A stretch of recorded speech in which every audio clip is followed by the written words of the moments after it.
Estamos ya con nuestro primer invitado, José Alvear. Bueno, vamos a hablar de algunos temas. El país está todavía procesando los resultados de la consulta popular y referéndum. Y estaba leyendo una columna muy interesante de José Alvear en Diario La Hora, en donde dice, ¿a qué le dijo no al Ecuador? Y menciona que el país atraviesa un momento en el que la pregunta no es solo qué decidió el Ecuador, sino a qué le dijo no con tanta claridad y cuál es su criterio. José, respecto a esto, respecto al rumbo que debería tomar el país ahora mismo, después de esta decisión del pueblo en las urnas y bueno, qué temas deberá rectificar el gobierno. Le quedan 3 años, es un campo de acción importante, es un tiempo en el que, bueno, se deberá corregir algunas cosas y ir para adelante. Bienvenido y gracias por estar con nosotros. Verónica, Andrés, buenos días y a quienes nos siguen, buenos días. Muchas gracias por la paciencia. Ayer créanme que traté de hacer hasta lo imposible por estar y fue imposible. Mil disculpas. Puede pasar, gracias, José. A ver, ¿a qué le dijo no el país? Bueno, el país le dijo no a la confrontación. El país exige más dirección. Es decir, estas cuatro preguntas, a mi manera de ver, fue perder no solamente políticamente, fue perder una gran oportunidad de que el país pueda enrumbarse como se están enrumbando, como están trabajando los países en un mundo globalizado, donde la empresa privada puede despegar realmente, donde se genera empleo a través de la empresa privada, porque soy un fiel creyente de que el empleo lo debe generar la empresa privada, no el Estado. Y mientras sigamos en este rumbo, donde la economía definitivamente no despega, donde no hay una política de seguridad que realmente respalde a las fuerzas del orden y donde hay una planificación, donde haya inversión en equipamiento, en capacitación. O sea, no vamos a tener un control de la inseguridad del país, donde sigamos en un país donde la crisis energética no apunta a modernizar, sino a seguir jugando a la política del parche, es decir, de cubrir los problemas que hay.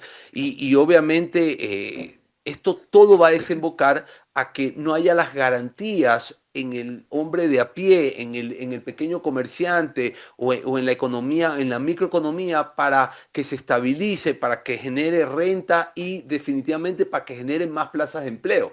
Entonces, ¿a qué le dijo no el país? El país le dijo no a esa confrontación personal, a esa campaña de generar distracción y percepción, y el país al decirle no le está enviando un mensaje al gobierno, decir, señores, un minuto, ya basta de tanto show mediático, pongámonos a trabajar. Tienen 3 años y Claro. todavía hay una gran oportunidad de cambiar el país, de enrumbar el país. Está bien, por errores de estrategia se perdió una consulta, pero eso no quiere decir que no haya herramientas Claro. para poder sacar este país adelante, y tendrán entonces los que rodean al presidente de la República, los señores de la Asamblea que realmente quieren un mejor país, tendrán que trabajar en herramientas en función de la realidad que tenemos hoy. Ahora, José, usted se refiere a esas políticas parche. Me imagino que la idea justamente de la consulta, de proponer una nueva constitución, una nueva carta magna, era ya no estar con estas políticas del parche, sino cambiar todo para hacer todo bien de alguna vez. Ya no se pudo hacer, ya se perdió esa oportunidad. Entonces, ¿qué cabe ahora? Bueno, ahora cabe tratar de hacer una reestructuración a la política fiscal, que yo creo que el gobierno lo puede hacer, que tiene que ser menos rígida y más solidaria con la situación que se vive, porque en la medida de que tú a los sectores generadores de empleo les pongas mucho más rigidez, porque tienes que cumplir los compromisos, entonces la única manera de cumplir los compromisos es metiéndole más impuestos a los sectores en este país, entonces va a haber menos generación de Mm. empleo. En la medida en que tú vengas con medidas populistas y quieras de pronto para congraciarte erróneamente con el país, aumentar un sueldo básico, lo que vas a hacer es limitar que haya más generación de empleo, porque lo que menos hay en este país es circulante, es decir, un 60% de los ecuatorianos hoy están en la informalidad. Y bueno, que venga el gobierno a vendernos la idea de que el riesgo país ha bajado. Sí, pero primero, ¿en comparación de quién? En comparación quizás del gobierno de Guillermo Lazo, que a mi modo de ver fue un gobierno que no terminó ni siquiera su periodo de lo mal que lo Claro. hizo. ¿ya? Porque estamos ahí con lo que era el gobierno de Lenín Moreno.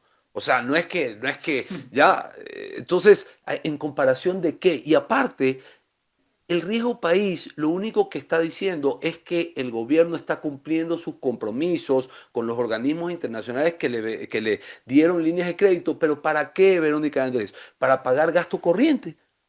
Porque no es que estamos invirtiendo en obra, no es que estamos cambiando las reglas para traer la empresa privada. ¿Cómo pretendemos traer la empresa privada si la inversión extranjera, que a su vez no solamente es capital fresco, no solamente es generación de empleo, cuando tenemos un impuesto a la salida de divisas? ¿Cómo le dice usted a los grandes grupos, vengan, inviertan 150 millones de dólares por ejemplo, en un terminal de almacenamiento y refinación de gas, cuando el día que se vayan tienen que dejarme el 5%? Es decir, el impuesto de salida de divisas le genera al país al año 200 millones de dólares, pero le quita la posibilidad de que entren 1.000 millones de dólares. Entonces hay que trabajar en ese tipo de políticas, pero como estamos con un país quebrado donde sale más de lo que entra, entonces vemos que los gobernantes de turno no les queda otra posibilidad más que siempre estar recurriendo a estas medidas parches, Claro. justamente porque hay una constitución que centraliza todo, que estatiza todo y que ve al sector privado como el lobo.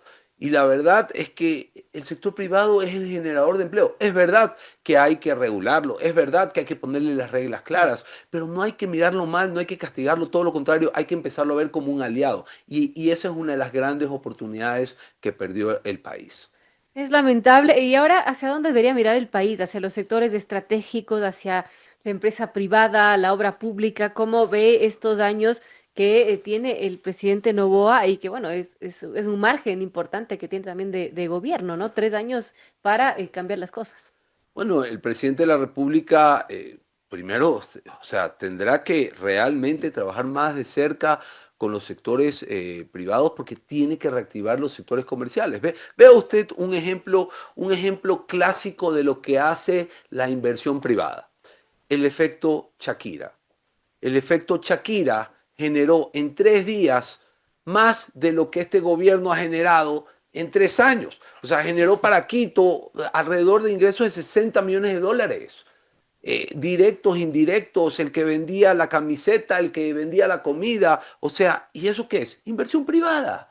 Pero cuando usted a la inversión Claro. privada la castiga con impuestos, entonces usted ahuyenta este tipo de inversión. No hay transparencia. Veamos los sectores energéticos.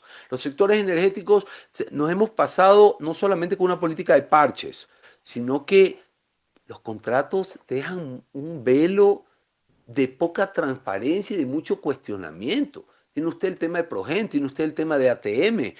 No hemos tenido apagones, yo siempre digo, gracias a dos santos. San Pedro que ha hecho que llueva y San Petro que nos vende la energía. Porque si no estuviéramos en serios problemas. Créame que estuviéramos en serios problemas. ¿Cuándo va a empezar una verdadera planificación? Quizás haya esa predisposición, pero quizás las reglas del juego con esta Claro. constitución que es puntualmente estatista lo hace mucho más difícil. Así Pero es. ¿cuándo vamos a empezar una verdadera transición? Han habido cosas buenas. Yo considero que más allá de que quizás estratégicamente el momento fue desatinado para quitar el subsidio al diésel, pero creo que era necesario quitar el subsidio al diésel. Ahora, si tú le quitabas el subsidio al diésel, ya debías tener un plan B. El plan B no puede ser decirle a los transportistas, te voy a dar un bono durante 8 meses, porque vamos a ver qué pasa el mes 9. Era tener una Ujú. planificación de una plataforma estratégica ya con algo que sea el reemplazo a quitar el diésel al mismo costo del diésel Claro. subsidiado. Importante diálogo con José Alvear Campodónico. Estamos hablando después de la consulta. Bueno, ¿qué hay que mirar los sectores estratégicos? ¿Qué cambios se tiene que dar en el país, Andrés? Muchas gracias por venir, mi querido José. Quiero consultarte acerca del tema energético que tú estabas topando. ¿Cuántos megavatios efectivamente se han añadido? Yo entiendo que no es tan fácil como soplar y hacer botellas, tienes que tener los estudios, las licencias ambientales. Me imagino que hay muchas inversiones que tal vez están interesadas en entrar al país, pero todavía están represadas en alguna de las fases del ministerio. ¿Hay algo de energía en firme o hidroeléctrica o algo que ya se haya añadido a la red? ¿Y cuánto déficit tenemos en el caso de que se pierda las hidroeléctricas grandes como Masari Y y Coca-Cola. Coca-Cola? Mira, el tema de la planificación de la matriz energética es realmente delicado porque seguimos dependiendo de este gran monstruo que se llama Coca-Cola Sinclair, que siempre nos está dando problemas y que hasta lo último que supe, la erosión de los ríos estaba más o menos a 3 kilómetros de comerse su base. O sea, imagínate donde algo llegase a pasar con esa gran hidroeléctrica, nos quedamos a oscuras por lo menos tres cuartas partes del país. ¿Cuánto se ha planificado? Yo te diría que más allá de un par de eventos de 600 megawatts que ha hecho el presidente de la República, no hemos hecho mayor cosa. Seguimos alquilando generadores de energía, Andrés, y esa no es la salida. O sea, la salida es realmente empezar a abrir las puertas para que vengan grandes inversiones, para no solamente depender de la generación hidroeléctrica, porque si bien es cierto, la generación hidroeléctrica hoy en día es lo más económico, lo que podemos pagar porque funciona a través del agua. No es menos cierto que hay un calentamiento global que cada vez, todos los años, es cada vez más extenso. Entonces, por ende, los estiajes, es decir, la falta de volumen de agua para estas grandes hidroeléctricas, cada año que pase va a ser mucho más largo, mucho más extenso. ¿Qué pasa? No hemos pensado en suplir esto. Sí, si bien es cierto, ha habido inversión en energía solar, que es lo último que yo veo que se está haciendo, pero seamos honestos, la energía solar todavía es complementaria, o sea, no puede ser considerada Para parte de calentar la las matriz. piscinas de Cumbayá te sirve. Exactamente, o sea, la piscina, la energía solar es como que tú digas que la plataforma energética son los breakers. Entonces, si el breaker se daña, la energía solar es la linterna. Sí, te va a ayudar, pero no te va a solucionar el problema. ¿Cuál es el camino? Lo vuelvo a decir porque lo vengo diciendo y aquí cada vez que me han invitado aquí lo he venido diciendo, el camino es gas natural, como tiene el 99% de los países de Latinoamérica, como tienen los países del primer mundo, porque es menos contaminante que el diésel, es 50% más barato que el diésel, es menos desgastante para la maquinaria que el diésel, pero sobre todo es el 50% más barato. Ahora, ¿por qué no empezamos realmente y de forma clara y transparente y agresiva a esa transición de los combustibles líquidos al gas natural? Porque lamentablemente, Andrés, hay muchos intereses y muchos círculos en juego que no les conviene este cambio. El gobierno ha tratado de hacer mucho, está haciendo mucho, pero no Pero basta. también es difícil, a diferencia, por ejemplo, de nuestro país hermano Perú, donde tiene la mayor parte de la matriz energética con gas natural Ujú, licuado. Nosotros no tenemos gas natural, entonces ujú. tendríamos que importar todo, no sé, de la costa de Estados Unidos, pero ¿cómo mandas eso, por ejemplo, con los gasoductos? No tienes la infraestructura, es decir, son inversiones importantes. Y acerca de eso, ¿cuáles son los incentivos para que venga un inversionista si las tarifas no son adecuadas? Por Es que ejemplo, yo tenía algún conocido que había visto las tarifas y decía, voy a tener que invertir y recupero a 20 años en cierto tipo de energía porque las tarifas no son adecuadas. Y eso también, ¿qué tanto se tiene que incidir en las tarifas frente al consumidor? Mira, el tema del gas natural, que resulta ser 50% más económico que el diésel a precio de mercado, está trabado justamente por una ley que lo que dice es que tú puedes importar gas natural para consumo personal, pero, o sea, si tú lo traes para consumo personal resulta mucho más caro. Tienes que abrir la Claro. importación para que venga esa inversión. Tienes que incentivar a todos estos empresarios que quieren invertir en un terminal de gas natural, ¿ya? Para que obviamente el gas natural haya esa inversión y esa distribución y que genere empleos directos e indirectos y que a la larga nos beneficie a los ecuatorianos, porque si no vamos a seguir teniendo una energía cara, mucho más cara, y un país solamente sale adelante ¿con qué? Con buena educación y con energía barata o ponle tú competitiva. El gas natural nos genera eso. Tenemos que empezar también, Andrés, a quitarnos ese chip del subsidio, porque el chip del subsidio, ya, y ya vas a ver a qué voy con este comentario, lo único que hace es crearnos como de cristal. O sea, internamente es un proteccionismo, pero cuando salimos al mundo a competir, no tenemos herramientas para competir porque vivimos de este tipo de subsidios. El Ecuador tiene que empezar a prepararse para ser más competitivo. ¿Y qué tiene? Una de las principales reglas para ser competitivo es todos en las mismas condiciones, pues con precios de mercado. Cuando tú trabajas con con precios de mercado, con libre mercado, con la libre competencia, entonces tienes que prepararte y tienes que buscar las mejores opciones para poder salir a ganar.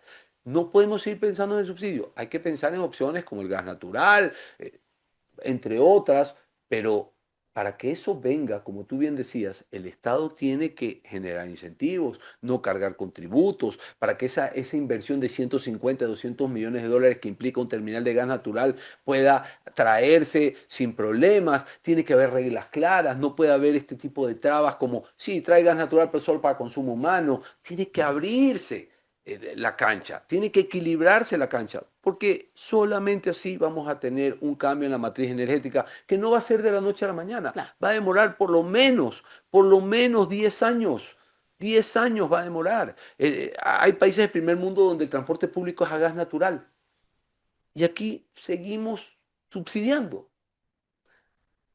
José, para ir concluyendo, bueno, con todo lo que hemos dicho en esta mañana, usted también apunta que ese no que se escuchó en la consulta no es un portazo que le dijo la gente al presidente, sino una llamada para corregir, quizás la última llamada para corregir cómo podemos proyectar eso para los siguientes años que le quede este gobierno y de las cosas que tendrá que rectificar y las cosas que tendrá que trabajar. Es como dicen aquí en Quito, un jalón de orejas, como dicen en la costa, un estate quieto, ya es una llamada de reclamo de nosotros, que somos los ecuatorianos, para quien el gobierno debe trabajar, para decirle, señor, basta de show mediático, señor, basta de confrontaciones, basta de peleas individuales, pongámonos a trabajar, es decir, usted nos representa a todos, los que votamos por usted, los que no votaron por usted, usted nos representa a todos, entonces, por favor, trabaje para todos, sin sesgos, porque eso lo único que hace es tener trabado al país y no dejarlo ir para adelante. Ve usted esa disputa por el agua potable en Guayaquil, que unos dicen que es potable, que el otro dice que no es potable, o sea, ya basta,